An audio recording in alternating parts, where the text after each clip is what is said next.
بہت شکریہ چیئرمین صاحب. میں سب سے پہلے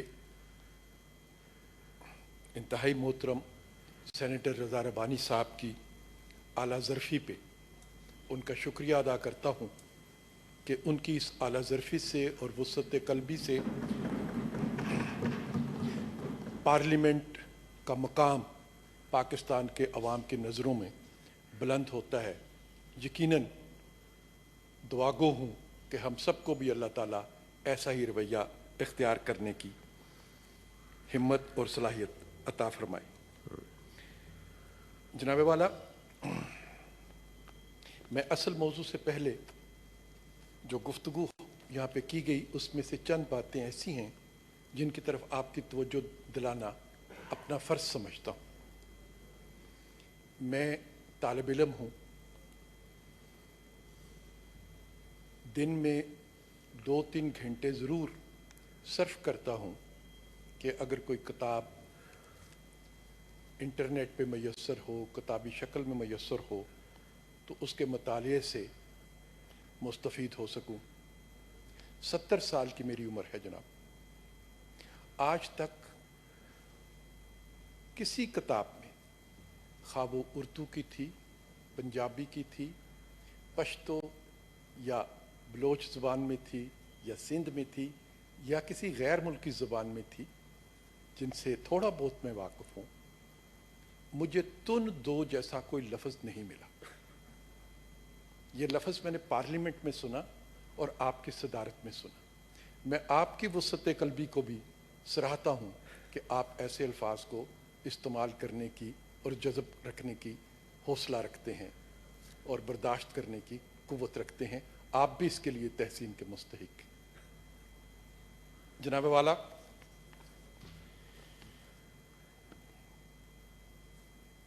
میرے ایک فاضل دوست فرما رہے تھے کہ 70 سالوں میں یہ پہلی ان کی حکومت ہے جس نے پاکستان میں کسی بڑے ڈیم پر کام شروع کیا ہے. 2 ڈیم کا نام بھی انہوں نے لیا. ایک دیا میر بھاشا ڈیم ہے، دوسرا محمد. یہ ریکارڈ پہ ہے اور ان کو اگر وہ ہاؤس میں موجود ہوتے تو ضرور میں یہ دریافت کرتا کہ دیا میر بھاشا ڈیم کے لیے جو ہزاروں ایکڑ زمین جس پہ وہ دعویٰ کر رہے ہیں کہ پہلا انہوں نے شروع کیا ہے، وہ کہاں سے آئی؟ کیا دیا میر بھاشا کہیں مریخ پہ بن رہا ہے، چاند پہ بن رہا ہے، یا پاکستان میں بن رہا ہے؟ اگر پاکستان میں بن رہا ہے تو پھر اس کے لیے کوئی زمین استعمال کی جا رہی ہوگی. تو کیا زمین ان کی حکومت نے خریدی، یا زمین ان کو کہیں سے تحفے میں مل گئی، اچانک آنکھ کھلی اور وہ زمین دستیاب تھی اور اس پہ ڈیم کا کام شروع کر دیا گیا، یا زمین کسی نے خریدی تھی؟ اگر زمین کسی نے خریدی تھی، اس کی پیمنٹ کی تھی، تو پھر یہ کریڈٹ بند کو شروع کرنے کا اسی کو جائے گا. اور جناب والا، میں یہ اعتراف کرتا ہوں کہ اس زمین کی خریداری کا کام پاکستان پیپلز پارٹی کے زمانے سے شروع ہوا اور پاکستان مسلم لیگ نون کے زمانے میں تکمیل تک پہنچا. لہٰذا دیا میر بھاشا ڈیم کی تعمیر کا صحرا اگر جائے گا تو گزشتہ 2 جمہوری حکومتوں کو جائے گا کہ انہوں نے اس پر کام شروع کرایا تھا. دوسری بات جناب والا،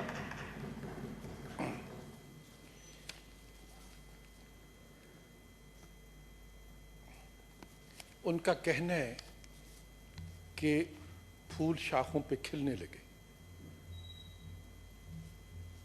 سب طرف بہار ہے، جام رندوں کو ملنے لگے، سب فیض یاب ہو رہے ہیں کیونکہ دودھ اور شہد کی نہریں بہہ رہی ہیں.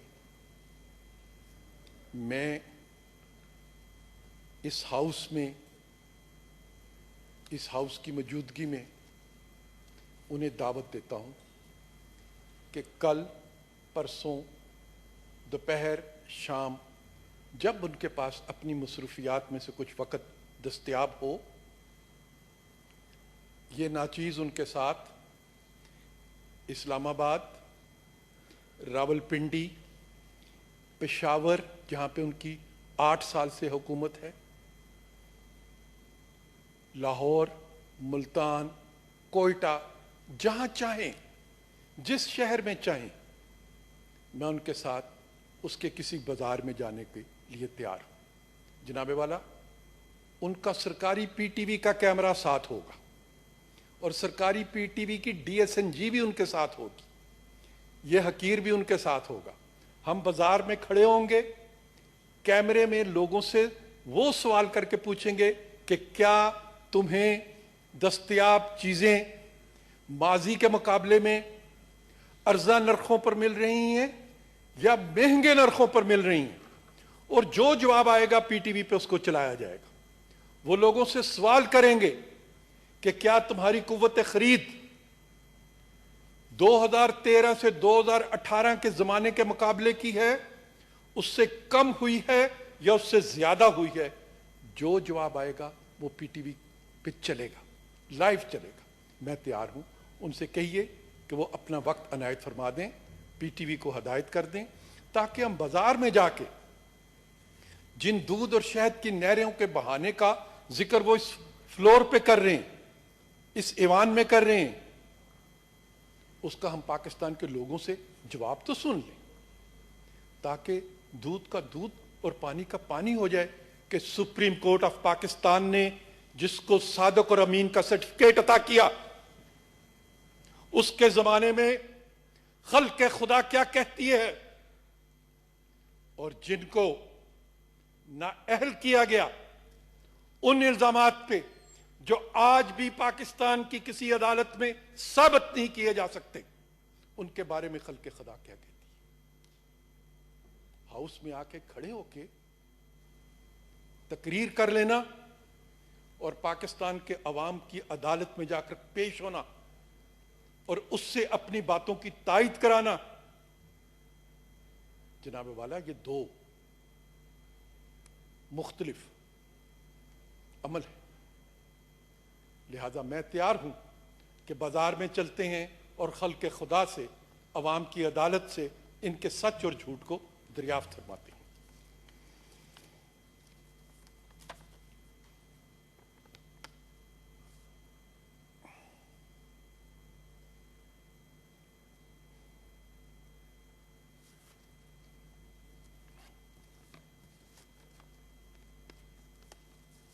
جناب والا، اب میں جو آج کا موضوع ہے اس پہ آپ کی خدمت میں گوش گزار کرنا چاہتا ہوں. پاکستان کا وفاق پہلے وجود میں نہیں آیا. 1947 سے پہلے پاکستان نام کی کوئی ریاست دنیا کے نقشے پر موجود نہیں تھی. لیکن جس خطے میں آج پاکستان موجود ہے، ہمارا پیارا وطن جو 1947 میں وجود میں آتا ہے، یہاں پہ رہنے والے لوگ صدیوں سے اس خطے میں رہ رہے تھے. بلوچ، سندھ، پنجاب، خیبر پختونخوا صدیوں سے آباد اور صدیوں سے ان کی اپنی تجارت ہے، صدیوں سے ان کی اپنی ثقافت ہے، صدیوں سے ان کی اپنی تہذیب اور تمدن ہے، صدیوں سے ان کے اپنے اپنے مذاہب ہیں. ان کا وجود موجود تھا. اس وجود نے فیصلہ کیا کہ ہم ایک ریاست کی تشکیل کرتے ہیں، اس ریاست کا نام پاکستان رکھتے ہیں. تو جو تخلیق کی وجہ بن رہا ہے، جو اجزاء ہیں جن سے مل کر پاکستان بنتا ہے، اگر ہم ان کے وسائل پر ڈاکہ ڈالنا شروع کر دیں، یہ اسلام آباد جس کو وفاقی دارالحکومت کہتے ہیں، جناب والا یہ اس خون پسینے سے بنا ہے جو بلوچستان کے کانکنوں نے اپنی محنت سے پیدا کیا، جو سندھ کا ہاری سخت ترین موسم میں پیداوار کے ذریعے پاکستان کو ادا کرتا ہے، جو پنجاب اور خیبر پختونخوا کے عوام ٹیکسوں کی شکل میں وفاق کو رقم ادا کرتے ہیں، اس سے یہ دارالحکومت تعمیر ہوتا ہے. تو کیا یہ دارالحکومت تعمیر ہونے کے بعد ان لوگوں کے پیٹ پہ ہاتھ ڈالے گا جو اپنا پیٹ کاٹ کے اس وفاق کو پالتے ہیں؟ کیا وفاق کو ہم اس ناگ کی شکل دیں گے جو جب بھوکا ہو جائے تو اپنے ہی بچوں کو کھانا شروع کر دیتا ہے؟ ایسا نہیں ہوگا جناب والا۔ آئینی اور قانونی حیثیت رہے گی کہ وفاق صوبوں کے وسائل پر بری نظر نہیں رکھ سکتا، ان پر قبضہ نہیں کر سکتا، انہیں اپنی من مانی سے استعمال نہیں کر سکتا، لیکن اس آئینی اور قانونی پوزیشن کے ساتھ ساتھ سب کو یاد رکھنا چاہیے کہ اگر ایسا کرنے کی کوشش کی جائے گی تو پھر اس کے خلاف عوام کی مزاحمت ہوگی، اور اس مزاحمت کو کوئی روک نہیں سکے گا۔ اس لیے اب بھی اس خام خیالی سے پرہیز کر لینا چاہیے اور اس طرف غلط نگاہ سے نہیں دیکھنا چاہیے۔ آخر میں ایک اور مسئلے پر بھی آپ کی توجہ دلاؤں گا اور اس کے بعد میں اپنی گزارشات کو ختم کروں گا۔ جناب والا، پاکستان میں ایک عرصے سے دن رات ایک چیز کا پراپیگنڈا کیا جاتا ہے، اور آج بھی مجھے افسوس ہوا کہ ہماری نئی ساتھی، نئی سینیٹر جو منتخب ہو کے آئیں، مجھے توقع تھی کہ ان سے میں کسی نئی بات کی سننے کی توقع رکھتا تھا، لیکن انہوں نے وہی پرانی بات کی جو انہوں نے اپنے ساتھیوں سے سن رکھی تھی۔ میں انہیں قصوروار بھی نہیں ٹھہراتا۔ یقیناً ان کی پرورش، ان کی نشو و نما، ان کی سیاسی تربیت جس ماحول میں ہوئی ہے، اس ماحول میں ان کو یہی بتایا گیا ہے کہ ان کی جماعت کے علاوہ، ان کے رہنما اور ان کے لیڈر کے علاوہ پاکستان میں سب لوگ بدعنوان ہیں، پاکستان میں سب لوگ کرپٹ ہیں، پاکستان میں سب لوگ چور ہیں، صرف ایک ایماندار شخص ہے، اور ایک اس ایماندار شخص کی سیاسی جماعت ہے، اور اگر وہ ایماندار شخص نہ ہوتا تو اس پاکستان کو وہ لوٹ کے کھا گئے ہیں۔ میں صرف یہ دریافت کرنا چاہتا ہوں کہ یہ منترا پڑھتے پڑھتے، بچوں کو سکھاتے سکھاتے آپ نے معصوم بچوں کو جوان کر دیا، ان کے ذہن بھی آپ نے پراگندہ کر دیے، لیکن کیا حقائق اور واقعات کبھی بھی آپ کی کسی بات کی تصدیق کرتے ہیں؟ ابھی دیکھیے، ایک فیصلہ آیا لندن کی عدالت سے، ایک کمپنی ہے جس کا نام براڈ شیٹ ہے۔ براڈ شیٹ کمپنی لندن کی عدالت میں جاتی ہے اور وہ یہ کہتی ہے کہ مشرف صاحب کے زمانے میں اس کو ذمہ داری سونپی گئی تھی کہ وہ سیاست دانوں کے لندن میں موجود اثاثے تلاش کرے اور اس کے بدلے میں اس کو معاوضہ ملے گا۔ مشرف صاحب اپنے زمانے میں یہ کہہ گئے کہ کمپنی اپنے کام میں ناکام ہو گئی، وہ کسی سیاستدان کا کوئی اثاثہ تلاش نہیں کر سکی۔ یہ مشرف صاحب نے اپنے زمانے میں فیصلہ کیا اور آن ریکارڈ یہ فیصلہ ہوا۔ 2003 میں غالباً یہ فیصلہ ہوتا ہے اور اس کمپنی سے کنٹریکٹ کو ختم کر دیا جاتا ہے۔ جناب والا، وہ کمپنی عدالت میں چلی جاتی اور عدالت میں جا کے اپنے معاوضے کی طلب کے لیے مقدمہ درج کراتی ہے۔ وہ یہ کہتی ہے کہ اگر پاکستان اس کا معاوضہ اس کو ادا نہیں کرے گا تو یا تو ایون فیلڈ کے 4 فلیٹس اس کو دے دیے جائیں، کیونکہ وہ حکومت پاکستان کی ملکیت ہیں بقول اس کے کہ وہ پاکستان کی لوٹی ہوئی دولت سے بنے. یہ وہ کمپنی نے کہا عدالت میں چل کے کہ یہ 4 فلیٹس مجھے دے دیے جائیں. پاکستان کرکٹ ٹیم پر پابندی لگا دی جائے. پاکستان کے اکاؤنٹ میں جو پیسے, پاکستان کرکٹ ٹیم کرکٹ کھیلنے گئی ہوئی تھی وہاں پہ, انہوں نے کہا یہ بھی پاکستان کا اثاثہ ہے, یہ بھی ہمیں دے دو. پاکستان کے جو بینکوں میں پیسے ہیں وہ بھی ہمیں دے دو, اور دوسرے ایسٹس جو ہیں پاکستان کے وہ بھی ہمیں دے دو. یہ مقدمہ لے کے وہ عدالت میں جاتی ہے. عدالت نے کیا فیصلہ کیا؟ عدالت نے کہا کہ آپ ایون فیلڈ کی طرف نظر اٹھا کے بھی نہیں دیکھ سکتے. یہ عدالت کا فیصلہ لکھا ہوا موجود ہے جناب کہ یہ فلیٹ حکومت پاکستان کے نہیں ہیں. تمہارے اس دعوے کو تسلیم نہیں کیا جا سکتا.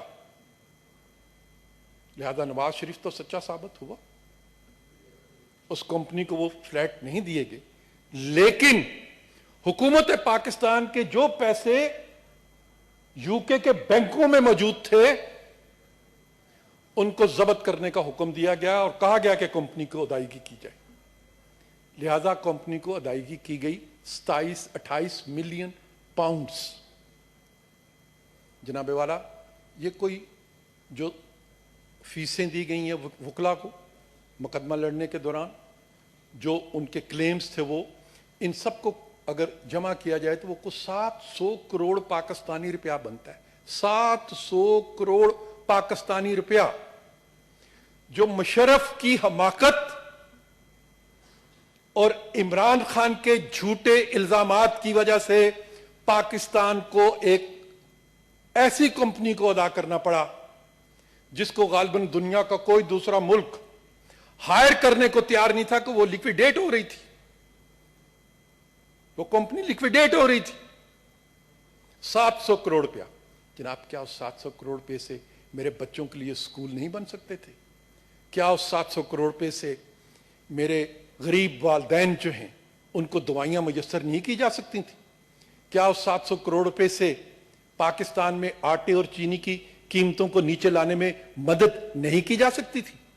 آپ نے صرف سیاسی انتقام کی خاطر کہ کسی طریقے سے نواز شریف سے سیاسی انتقام لے لیا جائے, کسی طریقے سے آصف زرداری کو غلط ثابت کر دیا جائے,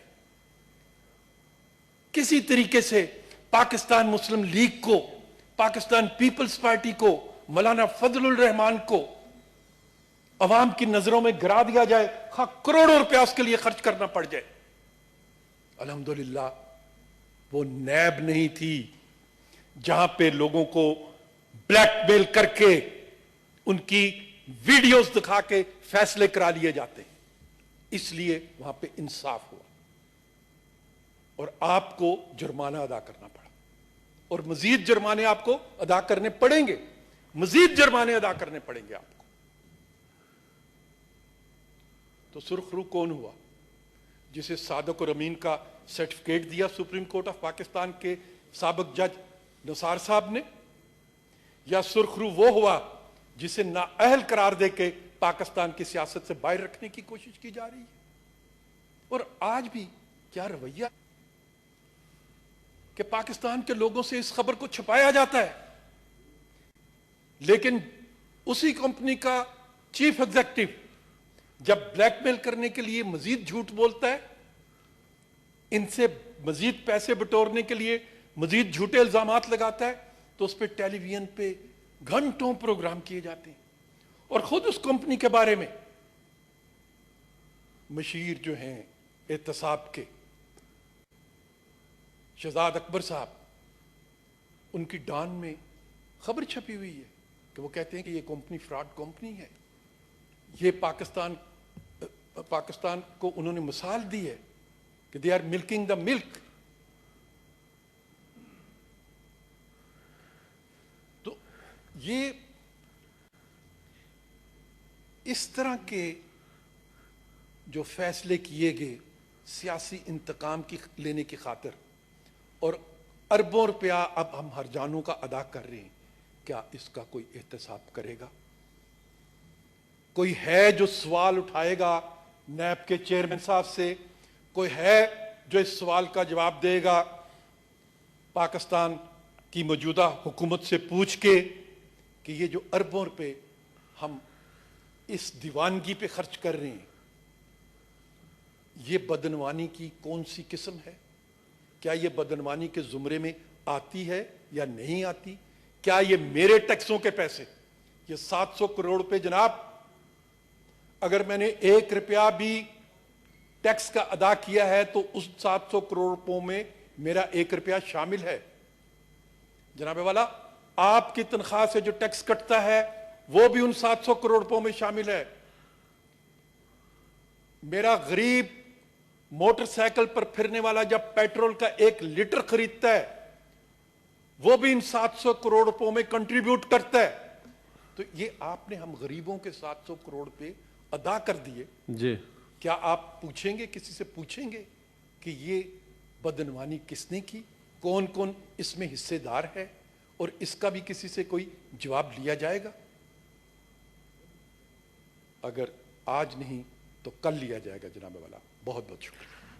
Minister of State for Parliamentary Affairs to conclude the motion.